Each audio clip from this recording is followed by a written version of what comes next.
วิทยุแห่งประเทศไทยจังหวัดแพร่ 91 เมกะเฮิรตซ์ให้ความรู้คู่ความสุขเมื่อถูกมิจฉาชีพหลอกเผลอโอนเงินไปแล้วสิ่งสำคัญที่สุดคือต้องรีบตั้งสติและดำเนินการทันทีขั้นแรกรีบโทรหาธนาคารของคุณเพื่อแจ้งระงับบัญชีที่เกี่ยวข้องทันทีขั้นที่ 2 รวบรวมหลักฐานทั้งหมดและไปแจ้งความกับตำรวจโทร 1441 หากมีข้อสงสัยติดต่อธนาคารแห่งประเทศไทยโทร 1213 มีสติไม่เสียสตางค์ย้ำอีกครั้งธนาคารแห่งประเทศไทยโทร 1213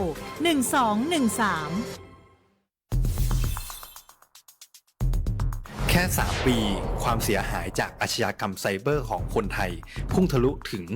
94,000 ล้านบาทหรือเฉลี่ยปีละ 30,000 ล้านบาททุก1ชั่วโมงเราเสียเงินกว่า 3.4 ล้านบาทให้กับมิจฉาชีพออนไลน์โจรไม่เห็นใจคนอาชีพไหนอายุเท่าไหร่สถานะทางการเงินแบบใดหมอพ่อค้านักธุรกิจนักเรียนแม่บ้านข้าราชการเกษียณทุกคนตกเป็นเหยื่อได้เสมอและวันหนึ่งอาจเป็นคุณหรือคนที่คุณรักเพราะจุดอ่อนร่วมของเหยื่อคือความเร่งรีบขาดสติหรือแม้แต่บางครั้งก็เกิดความโลภจนเกินไปอย่าปล่อยให้การกดคลิกเดียวลิงก์เดียวทำให้โจรยิ้มกว้างวันนี้ถึงเวลาแล้ว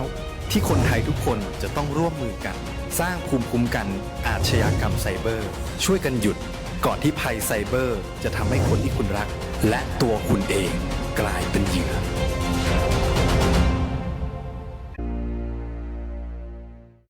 ปัจจุบันการเคลื่อนย้ายแรงงานระหว่างประเทศของไทยเริ่มเปลี่ยนแปลงโดยเฉพาะอย่างยิ่งการเคลื่อนย้ายแรงงานจากประเทศเพื่อนบ้านได้แก่เมียนมาลาวและเวียดนามโครงสร้างของประชากรที่เปลี่ยนแปลงไปสู่สังคมสูงอายุจึงมีความจำเป็นที่ต้องนำแรงงานต่างด้าวมาทดแทนกำลังแรงงานไทยที่ยังไม่เพียงพอในหลายกิจการสำนักงานจัดหางานจังหวัดแพร่เป็นหน่วยงานหลักที่ให้บริการจัดหางานแก่ประชาชนทุกกลุ่มเป้าหมายรวมถึงการควบคุมการทำงานของคนต่างด้าวซึ่งปัจจุบันได้นำระบบ e-work permit เข้ามาอำนวยความสะดวกในการให้บริการแก่นายจ้างสถานประกอบการและแรงงานต่างด้าวในกระบวนการการรับคำขอการแจ้งการทำงานของคนต่างด้าวและการผลิตใบอนุญาตการทำงานทั้งนี้สามารถรับชมวิดีทัศน์การให้บริการผ่านระบบ e-work permit ได้ที่เพจ Facebook สำนักงานจัดหางานจังหวัดแพร่หรือสอบถามรายละเอียดเพิ่มเติมผ่านแอปพลิเคชัน LINE Official S435DEAQA หมายเลขโทรศัพท์ 0545117721 หรือ 0545118807 และสายด่วนกรมการจัดหางาน 1506 กด 2 สำนักงานจัดหางานจังหวัดแพร่มุ่งให้นายจ้างและแรงงานต่างด้าวได้รับการคุ้มครองตามกฎหมายอย่างเป็นธรรมถ้าชีวิตของคุณคือหนังหนึ่งเรื่องคปภ.เฮาบ่ใจผู้กำกับแต่เฮาคือผู้สนับสนุนตียาให้ตัวเอกอย่างคุณได้ปะกับฉากจบอย่างแฮปปี้เอนดิ้งดังนั้นกู้เหตุประกันภัยสิทธิ์ของคุณต้องได้รับความคุ้มครองหากเกิดข้อพิพาทบันทึกเหตุการณ์เก็บหลักฐานติดต่อบริษัทประกันภัยและเพื่อความมั่นใจคปภ.พร้อมให้คำปรึกษาเพิ่มเติมทุกกรณีเพื่อกู้สิทธิ์ของคุณได้รับความเป็นธรรมอย่างแท้จริงสายด่วนคปภ. 1186 Line Official @OIC Connect คปภ.คุ้มครองผู้ทำประกันภัยคุ้มครองคุณเตรียมพบมหกรรมสุดยิ่งใหญ่แห่งปี Northern Best Deal มหกรรมขับเคลื่อนเศรษฐกิจ 4 จังหวัดภาคเหนือตอนบน 2 เชียงราย พะเยา แพร่ และน่าน รวมของดีของเด่นสินค้าโอท็อปอาหารพื้นถิ่น งานคราฟต์และสินค้าคุณภาพจากชุมชน ให้ทุกท่านได้เที่ยวชิมช็อปกันอย่างจุใจ ครั้งที่ 1 15-19 กรกฎาคม 2569 ณ ลานหนองน้ำครกอำเภอภูเพียงจังหวัดน่าน แล้วมาพบกันในงาน Northern Best Deal มหกรรมขับเคลื่อนเศรษฐกิจ 4 จังหวัดภาคเหนือตอนบน 2 เชียงราย พะเยา แพร่ น่าน มหกรรมแห่งโอกาสสร้างรายได้สร้างเศรษฐกิจสร้างอนาคตชุมชนไทยกราบก้มบังคมบาทปิยราชธิดาพระเสด็จสู่ฟ้าปวงประชาร่ำให้ครวญนานาพระกรณียกิจในดวงจิตทวินหวนทุกเร้าเศร้าในสวงพระคือดวงใจไทย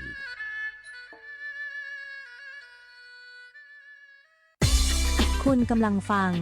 FM 91 เมกะเฮิรตซ์ สวท แพร่ ให้ความรู้คู่ความสุข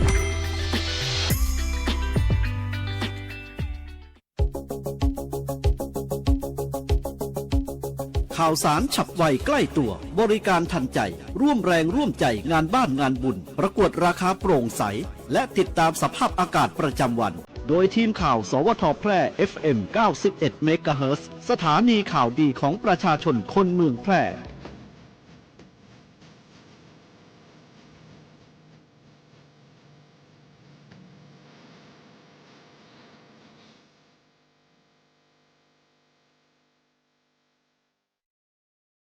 สวัสดีค่ะสถานีวิทยุกระจายเสียงแห่งประเทศไทยจังหวัดแพร่ขอเสนอข่าวท้องถิ่นประจำวันอังคารที่ 14 กรกฎาคม พุทธศักราช 2569 โดยมีหัวข้อข่าวดังต่อไปนี้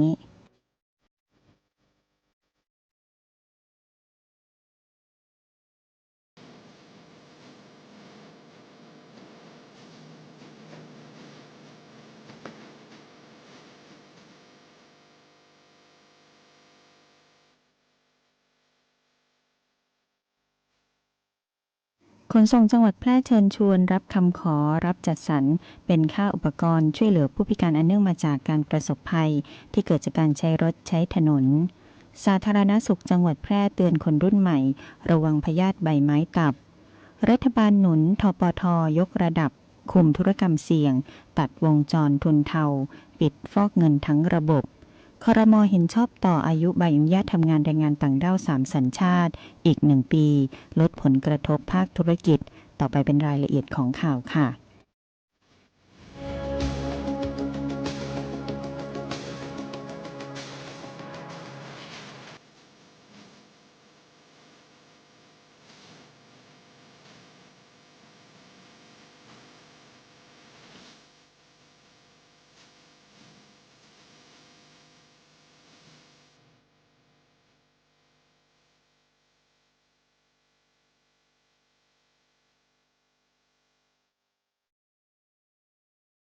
ขนส่งจังหวัดแพร่เชิญชวนรับคำขอรับจัดสรรเงินเป็นค่าอุปกรณ์ช่วยเหลือผู้พิการอันเนื่องมาจากการประสบภัยที่เกิดจากการใช้รถใช้ถนน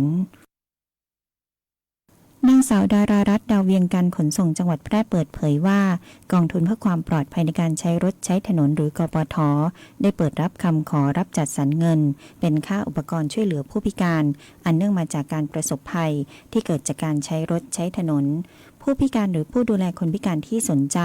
สามารถยื่นเอกสารการขอรับจัดสรรเป็นค่าอุปกรณ์ช่วยเหลือผู้พิการอันเนื่องมาจากการประสบภัยที่เกิดจากการใช้รถใช้ถนนได้ตั้งแต่วันที่15กรกฎาคมถึงวันที่30กันยายน2569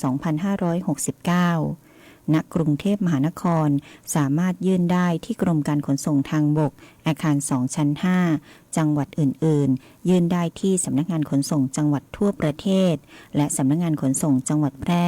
กลุ่มวิชาการขนส่งชั้น2หรือสแกน QR Code เพื่อดาวน์โหลดแบบคำขอหรือสามารถสอบถามข้อมูลเพิ่มเติมสายด่วน1584สำหรับคุณสมบัติของผู้ขอรับจัดสรรอุปกรณ์ช่วยเหลือผู้พิการคือมีสัญชาติไทยไม่เคยได้รับความช่วยเหลือจากกองทุนหรือหน่วยงานอื่นหรือเคยได้รับความช่วยเหลือจากกองทุนหรือส่วนราชการหน่วยงานภาครัฐอื่นมาแล้วเกินกว่า3ปีนับถึงวันที่ปิดรับคำขอยกเว้นกรณีเป็นขาเทียมแขนเทียมที่เคยได้รับขอความช่วยเหลือเกินกว่า2ปีหรือเป็นอุปกรณ์คนละประเภทกับที่เคยได้รับความช่วยเหลือไม่เคยฝ่าฝืนเงื่อนไขของกรมการขนส่งทางบกเกี่ยวกับการจัดสรรเงินเป็นค่าอุปกรณ์ช่วยเหลือผู้พิการ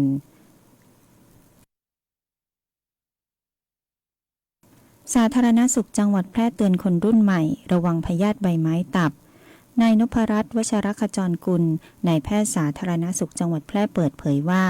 สปสช.ได้เตือนคนรุ่นใหม่ให้ระวังพยาธิใบไม้ตับเกิดจากค่านิยมในการรับประทานปลาน้ำจืดดิบหรือปรุงสุกดิบอาจทำให้ติดพยาธิใบไม้ในตับได้โดยผู้ติดเชื้อส่วนใหญ่มักไม่แสดงอาการและหากติดเชื้อซ้ำบ่อยครั้งอาจเพิ่มความเสี่ยงต่อโรคมะเร็งท่อน้ำดีประชาชนทุกสิทธิ์โดยเฉพาะผู้ที่มีอายุ15ปีขึ้นไปสามารถเข้ารับการตรวจคัดกรองด้วยชุดตรวจปัสสาวะฟรีปีละ1ครั้งติดต่อขอรับบริการได้ที่หน่วยงานบริการใกล้บ้านผ่านสิทธิ์บัตรทองสาเหตุสำคัญของการเกิดโรคมาจากการบริโภคอาหารดิบหรืออาหารสุกๆดิบๆเช่น อาหารที่ไม่ได้ผ่านความร้อนอย่างเพียงพออาหารที่มีการปนเปื้อนจากแหล่งผลิตที่ไม่ได้มาตรฐานรวมไปถึงการใช้ภาชนะอุปกรณ์ที่ไม่สะอาดการขาดสุขอนามัยส่วนบุคคลเช่นไม่ล้างมือก่อนรับประทานอาหารปัจจัยเสี่ยงด้านอนามัยสิ่งแวดล้อมรวมไปถึงแหล่งอาหารที่ไม่ปลอดภัยและกระบวนการผลิตที่ไม่ได้มาตรฐานอาการของโรคพยาธิใบไม้ในตับผู้ติดเชื้อในระยะแรกอาจไม่แสดงอาการแต่เมื่อมีการสะสมของพยาธิในร่างกายเป็นเวลานานอาจทำให้เกิดอาการตั้งแต่เล็กน้อยจนถึงรุนแรงเช่นอ่อนเพลียเบื่ออาหารปวดท้องแน่นท้องโดยเฉพาะบริเวณชายโครงขวาและในรายที่รุนแรงอาจมีอาการตัวเหลืองตาเหลืองซึ่งบ่งชี้ถึงความผิดปกติของตับและท่อน้ำดีและเพิ่มความเสี่ยงต่อการเกิดโรคร้ายแรงเช่นท่อน้ำดีอักเสบนิ่วในถุงน้ำดีและมะเร็งท่อน้ำดีแนวทางในการป้องกันโรคต้องเริ่มจากการบริโภคอาหารที่สุกสะอาดปลอดภัยควบคู่ไปกับสุขอนามัยที่ดีทั้งด้านอาหารด้านสุขอนามัยส่วนบุคคลและด้านการผลิตอาหารผู้ประกอบการจะต้องใส่ใจในการผลิตอาหารก่อนการเสิร์ฟควรปรุงสุกด้วยความร้อนอย่างทั่วถึงหลีกเลี่ยงอาหารดิบหรือสุกดิบรวมไปถึงควรระมัดระวังอาหารหมักที่ไม่ได้มาตรฐานหรือใช้ระยะเวลาในการหมักไม่เพียงพอซึ่งอาจจะยังมีตัวอ่อนของพยาธิปนเปื้อนอยู่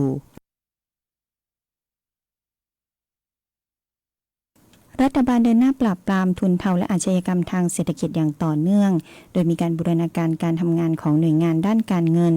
หน่วยงานบังคับใช้กฎหมายและหน่วยงานกำกับดูแลเพื่อปิดช่องทางการฟอกเงินและตัดวงจรทางการเงินของเครือข่ายอาชญากรรมซึ่งเริ่มเห็นผลเป็นรูปธรรมในหลายด้านการดำเนินการล่าสุดของธนาคารแห่งประเทศไทยจะยกระดับมาตรฐานในการสกัดทุนเทาให้เข้มข้นยิ่งขึ้น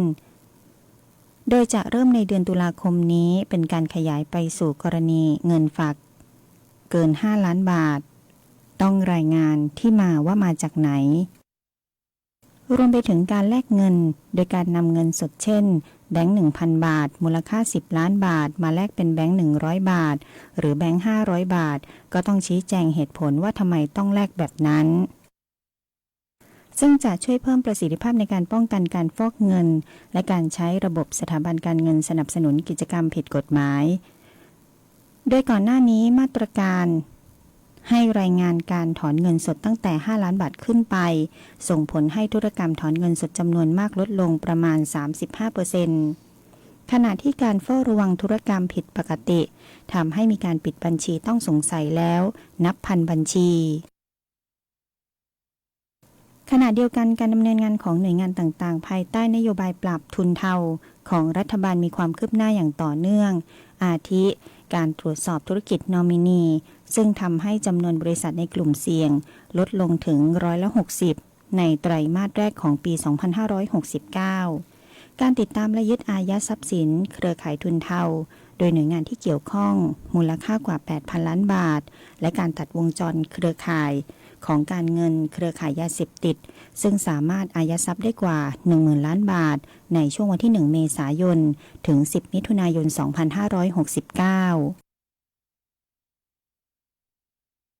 ทั้งนี้ในส่วนของการดำเนินงานของศูนย์ต่อต้านการฉ้อโกงออนไลน์และศูนย์ปราบปรามคนร้ายข้ามชาติและคนเข้าเมืองโดยผิดกฎหมายรายงานในช่วง 9 เดือนที่ผ่านมาคือเดือนตุลาคม 2568 ถึงมิถุนายน 2569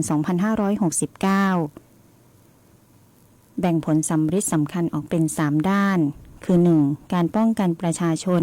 ไม่ให้ตกเป็นเหยื่อของอาชญากรรมออนไลน์ซึ่งสามารถช่วยเหลือผู้เสียหายได้862 รายยับยั้งความเสียหายได้กว่า82 ล้านบาท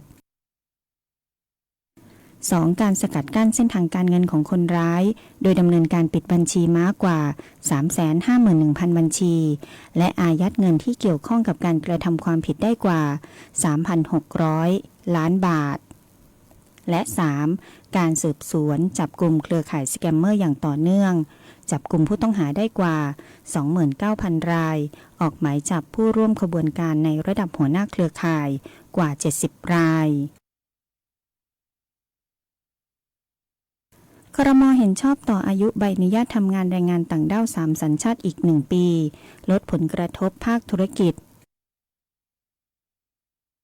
นายจุลพันธ์อมรวิวัฒน์รัฐมนตรีว่าการกระทรวงแรงงานกล่าวว่าคนต่างด้าวตามมติครม.เมื่อวันที่ 11 พฤศจิกายน 2568 ที่ได้รับอนุญาตทำงานถึงวันที่ 11 ธันวาคม 2569 มีจำนวนประมาณ 770,000 คน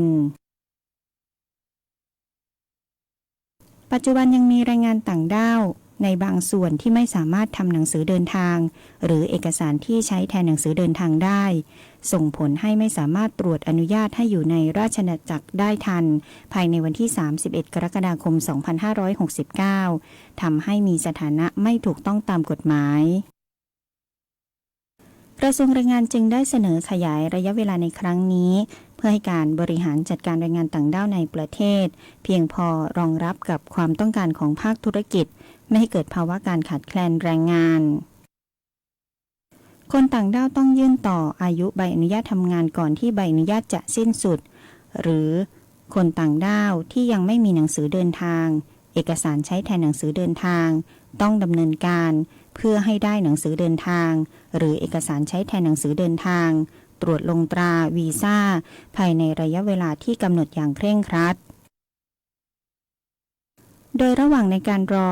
การออกใบอนุญาตทำงานตัวจริงในรูปแบบสมาร์ทการ์ดจึงมีการออกใบอนุญาตทำงานประเภทชั่วคราวแบบบต. 62เพื่อเป็นหลักฐานแสดงสิทธิการทำงานและความต่อเนื่องในการจ้างงานอย่างถูกต้องตามกฎหมายซึ่งใบอนุญาตทำงานประเภทชั่วคราวจะมีอายุใช้ได้จนถึงวันที่นัดหมายเข้ารับบริการที่ศูนย์บริการเพื่อเก็บอัตลักษณ์และจัดทำใบอนุญาตทำงานทั้งนี้หากไม่ดำเนินการตามที่กำหนดจะทำให้การอนุญาตทำงานสิ้นสุดและแรงงานต่างด้าวกลายเป็นผู้มีฐานะเถื่อนทันทีการดำเนินการดังกล่าวจะสามารถเริ่มได้หลังจากประกาศกระทรวงมหาดไทยและประกาศกระทรวงแรงงานมีผลบังคับใช้แล้วหากมีข้อสงสัยสามารถสอบถามข้อมูลเพิ่มเติมได้ที่สำนักงานจัดหางานกรุงเทพมหานครพื้นที่ 1-10 หรือสำนักงานจัดหางานจังหวัดทั่วประเทศหรือที่สายด่วนกรมการจัดหางานโทร 1506 กด 2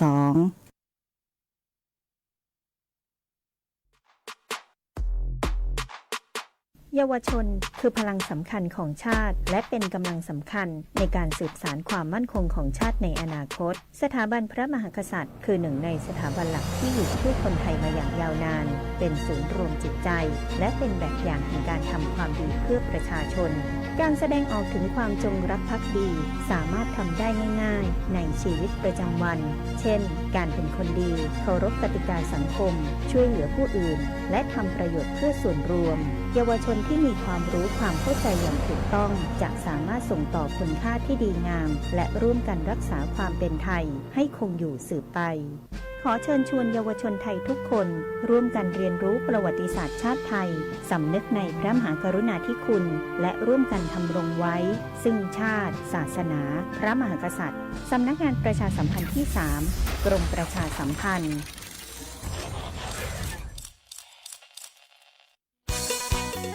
มัดรวมข่าวสารจากภาครัฐเจาะลึกประเด็นฮ้อนจาก 8 จังหวัดภาคเหนือตอนบนกับทีมนักจัดรายการ 11 สถานีในรายการอู้ข่าวเจ้าเหนือป้ากับช่วงพยากรณ์อากาศและเตือนภัยรายวันพดสวายกระจายข่าวสารบ้านเฮาและปลาแอวเมืองเหนือเวลาดี 4-5 โมงแรงผู้วันจันทร์ถึงวันศุกร์รับฟังต่างวิทยุแห่งประเทศไทย8จังหวัดภาคเหนือตอนบน11สถานีวิทยุสวทเจียงใหม่เจียงไฮ้พะเยาแพร่น่านลำปางลำพูนแม่ฮ่องสอนแม่เสรียงฝางและสวทเพื่อการเรียนรู้และเตือนภัยภาคเหนือพร้อมรับชมทาง Facebook แฟนเพจของกู้สถานีสดพร้อมกันทั้งออนแอร์และออนไลน์อู้ข่าวเจ้าเหนืออู้จ่าประสาคนเมืองเหนือเจ้า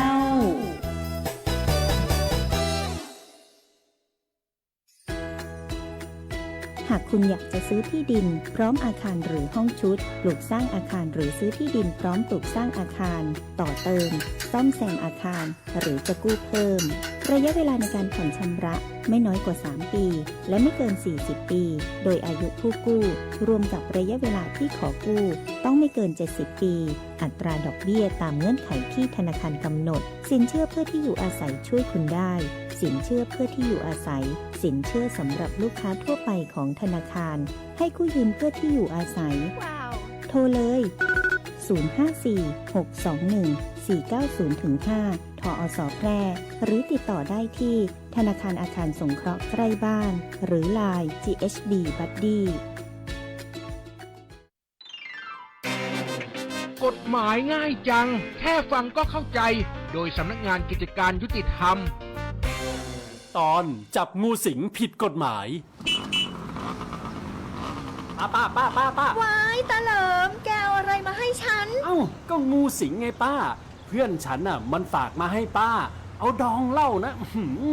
ดีอย่างนี้เลยป้าตายแล้วน่ากลัวจะตายเอาไปไกลๆเลยฉันไม่รับหรอกกลัวทำไม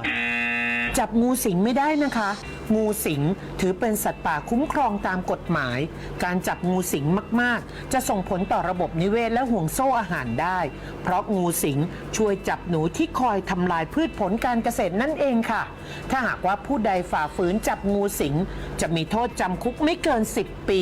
หรือปรับไม่เกิน1 ล้านบาทหรือทั้งจำทั้งปรับนะคะเอ้าจริงเหรอเนี่ยอุ้ยงั้นฉันรีบไปคืนมันดีกว่าเดี๋ยวฉันจะมีความผิดไปด้วยไปแล้วนะป้า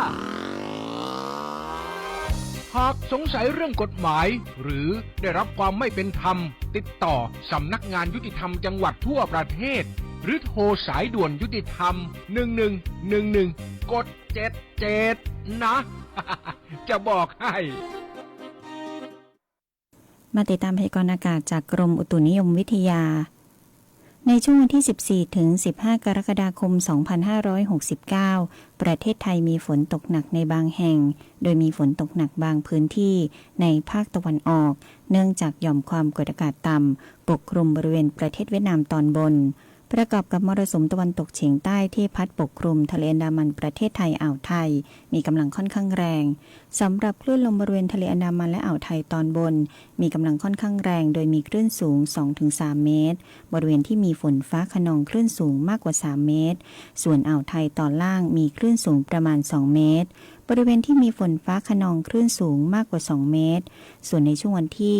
16 ถึง 20 กรกฎาคม 2569 ประเทศไทยจะมีฝนลดลงแต่ยังคงมีฝนตกหนักในบางแห่งในภาคเหนือภาคตะวันออกเฉียงเหนือตอนบนเนื่องจากหย่อมความกดอากาศต่ำปกคลุมบริเวณประเทศเวียดนามตอนบนในช่วงวันที่ 14 ถึง 15 กรกฎาคม 2569 ขอให้ประชาชนบริเวณประเทศไทยโดยเฉพาะภาคตะวันออกได้ระวังอันตรายจากฝนที่ตกหนักถึงหนักมากและฝนที่ตกสะสมอาจทำให้เกิดน้ำท่วมฉับพลันน้ำป่าไหลหลากน้ำล้นตลิ่งโดยเฉพาะพื้นที่ลาดเชิงเขาใกล้กับทางน้ำไหลผ่านและพื้นที่ลุ่มภาคเหนือในช่วงวันที่ 14 ถึง 16และ 19 ถึง 20 กรกฎาคม 2569 มีฝนฟ้าคะนองร้อยละ 60 ถึง 70 ของพื้นที่และมีฝนตกหนักในบางแห่งลมตะวันตกเฉียงใต้ความเร็ว 10 ถึง 20 กิโลเมตรต่อชั่วโมงส่วนในช่วงวันที่ 17 ถึง 18 กรกฎาคมจะมีฝนลดลง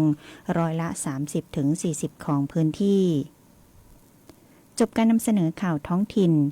ฤดูฝนใช้รถใช้ถนนด้วยความระมัดระวังพิรุณพรแสงสร้อยอ่าน